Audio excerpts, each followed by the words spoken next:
I've already talked about mathematical models and how they correspond to a transformation between the input and output of a system. One type of linear system model is given by the equation for a straight line. In this video, I'll talk about how to estimate equations of straight lines from measured data and how those estimated lines are used in engineering analysis.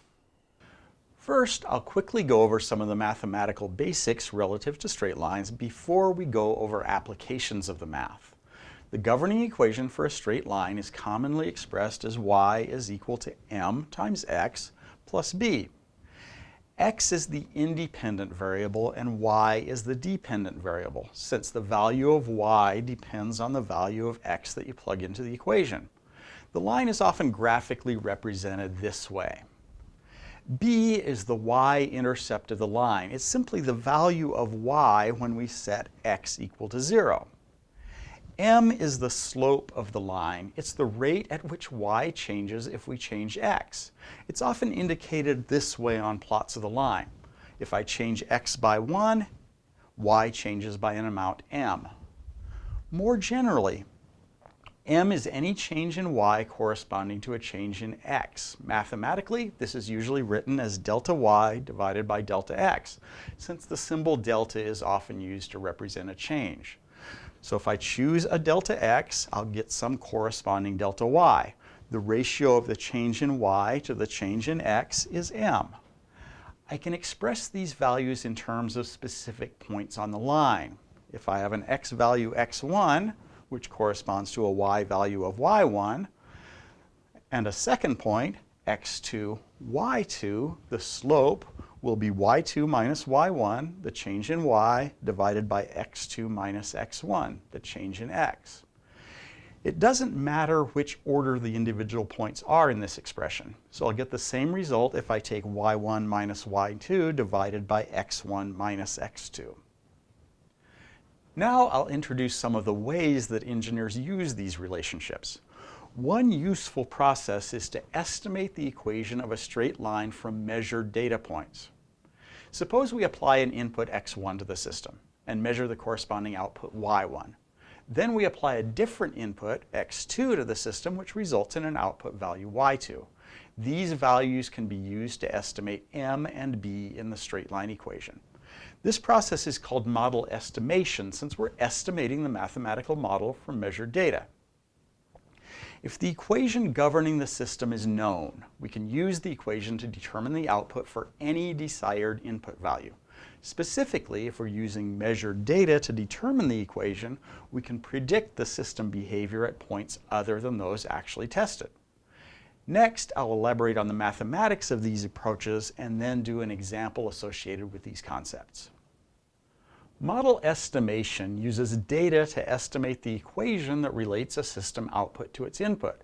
Graphically, the idea is that if we apply some input x to a system, we'll get an output y that's m times that value of x plus b. If we plot y as a function of x, we'll get a line that looks like this. We want to estimate m and b in this equation so that we have a mathematical relationship governing the system response.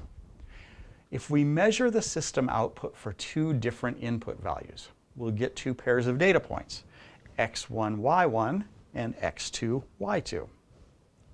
Both of those points will lie on the straight line governing the system response. We can use these two data points to determine the slope of the line according to the equations I've already provided. After we have a value for m, we can use either of our data points to estimate b. Just substitute the x, y values for that data point into the equation, y equals mx plus b, and solve for b. Either of these equations will work since both data points lie on the line. On the other hand, if we already have the equation governing a system, we can predict the system response for any input. We just plug the input into that equation and solve for the output. For linear systems, if our input is x and our output is y, the equation governing the transformation will be of the form y equals m times x plus b. In this case, if we have some arbitrary input, xa, we just substitute that value into this equation and solve for the corresponding output. Having a mathematical model for our system is fundamental to an engineer's job. Without a model, in order to get the response of a system, we'd need to test the system at every possible operating point and record the resulting output. This could require an infinite number of tests, which is obviously not feasible. A model can be determined from a limited number of data points, and then we can use the model to predict the response at any other operating point. Even more importantly, a system model helps us develop more complicated system models, since models of various components can be interconnected to model the overall system. Next, let's look at an example of determining the equation governing a simple system and see how the equation we generate can be used to predict the system response at other operating points.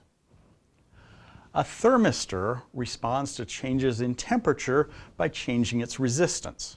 We can consider a thermistor to be a system with temperature as an input and resistance as an output. Resistance relates the current that passes through a device to the voltage difference across the device. According to Ohm's law, resistance is the ratio of the voltage difference to the current. The units of resistance are ohms. Temperature measurement is important, and a simple thermometer won't always meet our needs. Often we need a temperature measurement system that provides a voltage that indicates the temperature. The resistance of a thermistor can be converted to a voltage, which can then be used by other systems. A common application of this would be controlling the furnace inside a house. Now I'll run a quick experiment on a thermistor and then determine a straight line approximation to its transformation of temperature to resistance. This is my thermistor. The resistance between these two terminals changes as I change the temperature of the thermistor. This DMM is going to be used to measure temperature. It has a probe that looks like this. I'm going to change the temperature by heating a frying pan. So I'll tape both of these devices together so that I simultaneously get a temperature measurement on this DMM and a resistance measurement using this DMM.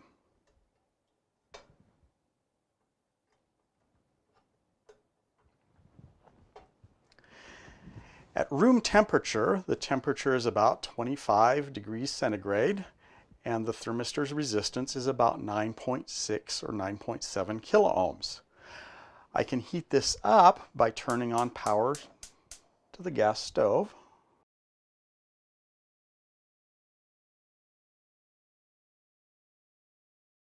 Now, when the temperature is about 50 degrees centigrade, I have a resistance of about 4.2 kiloohms. I can use those two data points to measure the relationship between resistance and temperature for the thermistor. These are the data points we measured. We can use these as two data pairs to determine the straight line that passes through both points. The equation of the line will be the resistance of the thermistor is M times the temperature plus B. We need to estimate M and B. M is just the difference in resistance relative to the difference in temperature. So if I take this data point minus this data point, so 4,200 ohms minus 9,700 ohms divided by 50 degrees centigrade minus 25 degrees centigrade, that turns out to be negative 220 ohms per degree centigrade. Now that I've got this number, I can plug that in along with either one of these data points to estimate B. So solving this equation for B, B is equal to R. I'll arbitrarily choose this one, 9,700 ohms, minus M, which is negative 220 ohms per degree centigrade, times the temperature that corresponds to this resistance, 25 degrees C, which turns out to be 15,200 ohms. Now this equation with these numbers substituted in is our straight line curve fit based on these 2 points. Now let's go back to our system, acquire another data point, and see how well this equation agrees with that data point.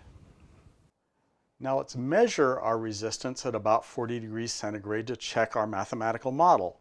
At about 40 degrees centigrade, the resistance is about 5 kiloohms.